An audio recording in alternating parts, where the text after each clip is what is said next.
Surpreendentemente, o discurso do Moro na sua filiação ao Podemos foi um discurso bom. Eu achei o discurso bastante bom, muito acima das minhas expectativas. Tudo bem, eu esperava pouco do discurso dele, mas realmente eu achei que foi bem acima das minhas expectativas e não foi aquele discurso meio tucano, totalmente enfadonho, falando de coisas extremamente genéricas, focando apenas em pautas da Rede Globo. Não foi dessa forma que esse discurso foi feito e eu quero falar aqui um pouquinho das nossas matrizes morais para mostrar mais ou menos como eu achei que o Moro, pelo menos em termos de assessoramento, como ele conseguiu se virar em termos de fazer mais de uma matriz moral ao mesmo tempo. Eu achei isso aí muito bem feito pelo Moro, beleza? Então, algumas coisas que eu gostaria de comentar sobre o discurso dele é que eu tô fazendo esse vídeo aí porque um rapaz aí comentou pedindo para eu fazer um vídeo sobre a análise do discurso dele e eu falei, pô, tem uma boa ideia, né? Vou tentar fazer esse vídeo aqui falando de algumas coisinhas que eu percebi no discurso dele e que eu acho que são bastante interessantes. Uns dias atrás eu postei um vídeo falando sobre frame, falando que frame é como se fosse uma janelinha, uma caixinha que as pessoas te colocam quando estão discutindo com você e o jeito mais fácil de você brigar com alguém, discutir com alguém ou convencer alguém é não aceitar necessariamente todo aquele frame. Você meio que muda o ponto de vista. E eu acho que o Moro conseguiu fazer isso logo no começo do seu discurso, quando ele fala alguma coisa relacionada à sua voz. E falou, caramba, o pessoal não gosta nem muito da minha voz, mas a voz que eu tô tendo aqui, tentem não prestar atenção na minha voz, mas sim nas palavras que eu estou falando, que ele está tentando se pôr como porta-voz do povo brasileiro e não falando apenas da voz dele. Então ele conseguiu mudar o frame dele falando, cara, minha voz é feia, realmente a voz dele é bem feia. Comentário. Eu lembro que um tempo atrás eu estava andando de carro, uns 2 anos atrás, ele tinha acabado de ser ministro do governo Bolsonaro, se não me engano. Eu estava dirigindo e foi a primeira vez que eu escutei a voz do Moro, na rádio. E eu pensei na hora, falei, cara, um cara com essa voz nunca vai ser presidente da República. É pesado isso, mas eu acho que tem um pouco de verdade nisso. E ele já pegou, já sabe que a voz dele é uma coisa que joga contra a sua persona e ele já falou, não ligue para minha voz, ligue para outras coisas mais importantes, tipo o que eu vou falar agora. Então eu achei que ele já conseguiu fazer essa mudança de frame muito bem. Ele fez essa mudança de frame em vários outros trechos desse discurso, quando ele vai falar sobre corrupção, que ele foi juiz, ele não fala só que ele prendeu bandido, ele fala que ele protegeu pessoas em necessidades, que ele também não fez só a área criminal, ou seja, ele conseguiu mudar os frames que as pessoas impõem a ele, do tipo que ele foi, sei lá, colocado pela CIA para prender o Lula e quebrar o Brasil, sabe? Ele já consegue dar uma mudança de frame. E uma das coisas mais importantes é em relação aos sabores morais que ele despertou nas pessoas, que é uma coisa que poucas pessoas aqui no Brasil sabem fazer muito bem. O Lula sabe fazer isso aqui muito bem. O Bolsonaro sabe fazer isso aqui muito bem, mesmo que de forma não muito sistemática, acho que ele tem mais uma intuição por trás, eu duvido que ele tenha leitura e uma ideia bem sistemática do que fazer, mas ele consegue dialogar com o cidadão médio muito bem, coisa que os tucanos, por exemplo, não conseguem de jeito nenhum. Beleza? E para começar a falar um pouquinho disso, já falei disso em outros vídeos, eu vou comentar uma historinha muito interessante que é o seguinte, imagine que um certo pai de família vai ao supermercado e por causa do preço da carne, ele não consegue comprar a carne e ele faz o quê? Ele compra um frango. Ele vai para casa, come o frango, dá de comer o frango para sua família. Depois disso, ele leva esse pedaço de frango para um lugar onde ninguém consegue ver ele fazendo nada e ele tem relações sexuais com a carcaça do frango. E aí, isso daí que ele fez, uma coisa certa ou errada? Bom, se você é como eu, ou como a maior parte das pessoas, você vai falar que isso daí é uma coisa errada. Mas perceba que muito da nossa política é concentrada em apenas 2 dimensões da nossa moralidade, onde a gente pensa muito em cuidado e dano, e injustiça e trapaça. E você pode pensar, o que o cara fez aí foi errado? Ele falou assim, não, ele cuidou da família dele, ele não está desperdiçando comida, porque na verdade ele vai pegar a carcaça que não seria utilizada, está tendo relações sexuais com a carcaça, ele pagou por esse frango, ele não fez nada de errado, nada que viole nenhum desses 2 dessas duas dimensões da nossa moralidade, mas a gente sabe que ele fez uma coisa errada, porque a gente sabe que existe também uma dimensão muito intrínseca à nossa moralidade, e aqui eu não estou falando da nossa moralidade enquanto uma coisa superficial, enquanto discurso moralista, mas algo que está intrinsecamente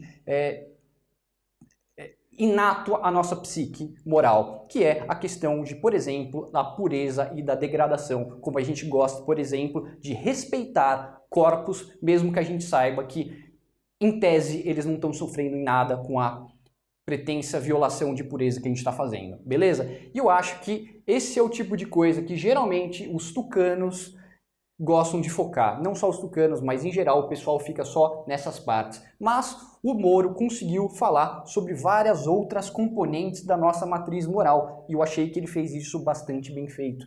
Ele falou, por exemplo, uma coisa muito parecida com o que eu falei bem aqui no começo, contando uma certa história. Ele falou, não, eu estava nos Estados Unidos, agora no final do ano, e chegou um estudante em mim e perguntou assim, Moro, é verdade que você desistiu do Brasil? E ele falou, isso me doeu. Perceba que aí ele não está nem falando de cuidado e nem de dano, mas ele está falando muito mais de uma questão de lealdade para com a sua família, para com o seu país, para com a sua pátria. Ou seja, o Moro ele está conseguindo tocar em vários outros componentes. E sempre que ele usa exemplos, ele está tentando sempre trazer os seus exemplos para exemplos concretos. E não falando que, eu defendo a democracia, aquelas coisas extremamente pasteurizadas, extremamente abstratas. Ele está sempre trazendo o argumento dele para algum caso real.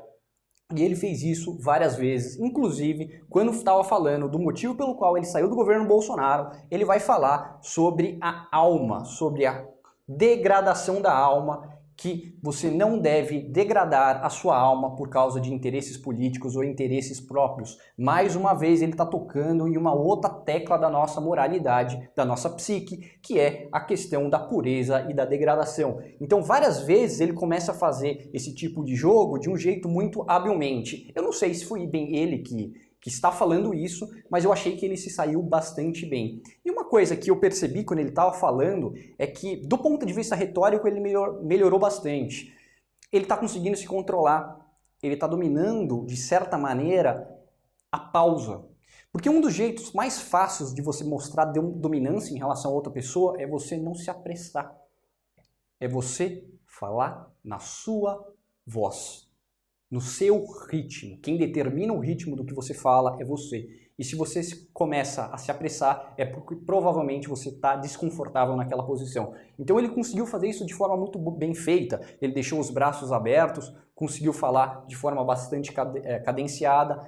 E eu não achei que foi um discurso que pareceu ser falso. Eu acho que ele conseguiu passar até que bastante autenticidade nas suas falas. Então, eu acho que se a gente for pensar na candidatura do Moro, eu acho que ela vai parecer um pouco a candidatura do Bolsonaro, apesar de ser personagens muito diferentes, personagens arquetípicos em termos junguianos muito diferentes. O Moro ele está muito mais perto de um certo arquétipo do governante, de alguém que seja sério, e o Bolsonaro muito mais perto de um arquétipo do bobo da corte, mas eu acho que ele está conseguindo tocar em coisas que fortalecem a sua visão em termos de governante. Ele tocou nesses pontos aqui com bastante força, e eu acho que o mais importante para agora, o futuro em 2022, a importância vai ser como que você vai conseguir fazer com que a sua candidatura vire memes, porque os memes conseguem dialogar com a nossa moralidade e conseguem ser repassados nas nossas redes sociais e nos nossos grupos sociais. Então, é muito importante que você consiga fazer uma certa abordagem que seja fácil para fazer memes. E eu acho que aqui ele já conseguiu dar alguns indicativos de que possivelmente daria para fazer alguns memes bem interessantes do discurso dele. Claro, eu não sei como que ele vai fazer daqui para frente, mas eu acho que ele consegue melhorar um pouquinho disso daí. Beleza? Então, outra coisa que ele comentou, que eu achei bastante interessante, é em relação às nossas verdades, às nossas meta-verdades, que são as histórias mitológicas que conhecemos e sabemos ser verdade por elas serem ditas de formas mais ou menos diferentes, mas muito semelhantes. em diversas culturas, em diversos períodos da nossa história. E ele falou também sobre Davi e Golias, que ele não abandonaria o país dele e que ele sentia no papel de Davi contra Golias quando ele está brigando contra o sistema. Ele não falou necessariamente do sistema, mas eu acho que ele está vendo meus vídeos. Será que ele está vendo meus vídeos? Poderia, né? Eu acho que ele está vendo meus vídeos e está tentando fazer uma abordagem mais antissistema. Só que ao invés de só falar, olha, o sistema é uma porcaria, coisa do tipo, aquela coisa que, qualquer um pode falar, ele conseguiu usar alguns exemplos bem interessantes. E quando ele fala de Davi e Golias, ele fala, olha, eu estou aqui numa missão e eu vejo que tem muita gente aqui me acompanhando, e essas pessoas que estão aqui me acompanhando mostram que, na verdade, eu não sou um só. Ele está falando novamente para a questão de lealdade para com o seu grupo. Isso daí são coisas que são extremamente valorizadas pela nossa psique, pelo nosso inconsciente coletivo. Beleza? Então, eu vou até ler aqui uma parte muito interessante do que ele falou. Eu já tinha comentado em vídeos passados que eu falei, eu acho que o Moro vai ter que fazer o antissistema. Ele vai ter que ir para o antissistema, e o que o Podemos estava tentando fazer no começo era colocar meio que Moro contra o sistema. Eu falei, olha, eu acho que a ideia disso é muito boa. Não sei se ele vai conseguir fazer. E eu acho que ele está conseguindo fazer isso, pelo menos de acordo com esse pequeno discurso que ele fez agora na filiação ao Podemos, porque ele não se limitou a falar de o governo, o sistema é a corrupção. Ele não ficou nessa coisa extremamente restrita, extremamente estreita, uma coisa extremamente restrita mesmo, falando de corrupção. Ele conseguiu falar de várias outras coisas, educação, sobre lealdade para com a família, para com a pátria, de um jeito bastante bom até.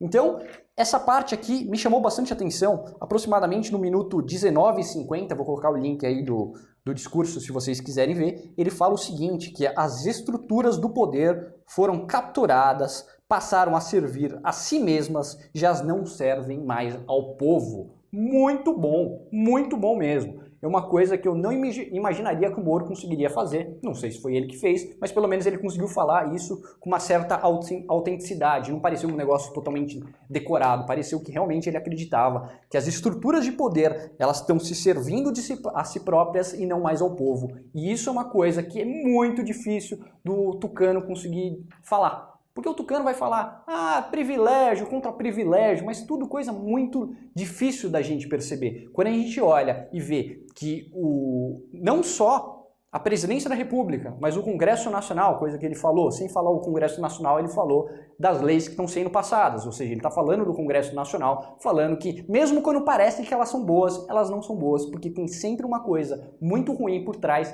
que é, na verdade, alguma coisa de alto interesse, e ele coloca isso como uma coisa muito ruim, porque nós não gostamos de pessoas que pensam apenas em si, mas a gente valoriza, por exemplo, também a questão do autossacrifício, uma coisa muito associada à questão de lealdade, traição e pureza. Beleza? Então é basicamente isso que eu vi no discurso dele, muito superior ao discurso do, Geraldo Alckmin. Lembra do Geraldo Alckmin? Eu fiz até a imitação dele aqui uma vez, que o Geraldo Alckmin ele era contra a prepotência e o radicalismo. 2018, o Picolé de Chuchu falou que era contra a prepotência e o radicalismo. Não foi um discurso tucano, foi um discurso muito bom, foi um discurso bastante conservador, e não esse conservadorismo tacanho brasileiro. Foi uma coisa que eu poderia ver de um Tory britânico, de alguém do Partido Conservador britânico. Eu acho que poderia ter feito um discurso muito parecido. E eu achei bastante bom, muito superior ao que eu imaginei. Então, o que eu senti falta em relação ao discurso dele? Eu acho que as provocações que ele deu ainda foram poucas, mas já começou a dar. Já falou que rachadinha é errado, mas não falou assim, vou falar de rachadinha. Ele meio que joga, vai falando uma linha de argumentação e depois fala, temos que combater a corrupção, o crime violento, a rachadinha, meio que colocando no mesmo balaio, falando, a gente não esqueceu de você não. E eu acho que ele está fazendo um bom ponto de partida para partir para o ataque, porque pelo menos as críticas que provavelmente ele vai receber, eu acho que tem jeitos fáceis dele conseguir se livrar se ele não perder essa noção aqui da nossa moralidade multifacetada. Beleza? Qualquer coisa, comenta aí embaixo, é isso aí, e eu acho que o papel do Moro e de qualquer candidato é facilitar com que a sua militância faça memes. O problema do Bolsonaro hoje em dia é que ele fala tanta besteira, que a sua militância não consegue fazer. Não vai ser um partido político, não vai ser coalizão que vai tornar a candidatura do Moro forte. Se for, vai ser a sociedade civil desorganizada. E nisso você precisa de um personagem capaz de virar um meme. É isso aí, um abraço, tchau, tchau.